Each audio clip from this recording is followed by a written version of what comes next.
We've been married 4 years, Abby, in a day. 4 years in a day as of today, because today is I know. July 7th when we're filming this. Yeah, I was just thinking about that. I'm like, that's... Wow. In those 4 years, you truly have seen the absolute worst of me. Yeah.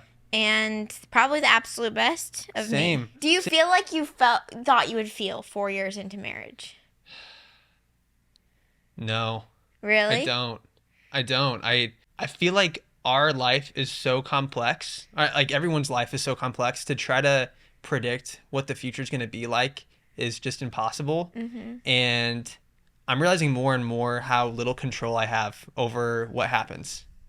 Like there's so many variables at play with how things play out in our life. And I would have never thought that we'd be living in Phoenix, Arizona. I would have never thought that we'd be having 2 kids at 24 and 25. I would have never thought that your parents would be living with us. But like the feeling, like Oh, in our marriage. The feeling in our marriage. Because like for me, I feel like I thought by 4 years I'd be like super comfortable, and I feel even more comfortable than I ever thought I would feel. What do you mean? What do you mean like by that? you've literally seen me, sob, give birth, go to the bathroom, like all the gross things. Like I would say early on in our marriage we were pretty comfortable with each other, but I feel like now we are like so comfortable with each other. Yeah. Kind of to the point where That's you're true. the only person I actually feel comfortable with for most things. Yeah. I mean, I will say, I think what shocked me is I thought we'd be the 1%. I thought we'd be like this rare couple that just had this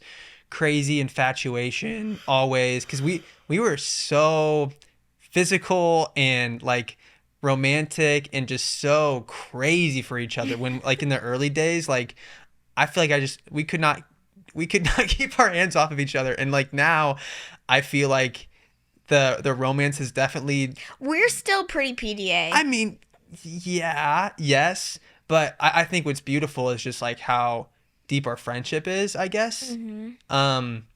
But I think it's funny because, you think that you're not going to end up like your parents, or you think you're not going to, not like my parents have a great marriage. My parents are What awesome. are you trying to No, say? you just think that you're going to be the exception. Like to all this stuff that you see other people going through, you're like, oh, I'm not going to, that won't happen to me. Every relationship goes through a lot. Oh. Like, not every relationship, but most relationships go through. Like I would have thought that last year, like, oh, it's the first year of having a kid's really challenging. It's not going to be that way for us. It's like, oh yeah, psych, it is. It's challenging. You can't avoid that. Yeah, It's hard.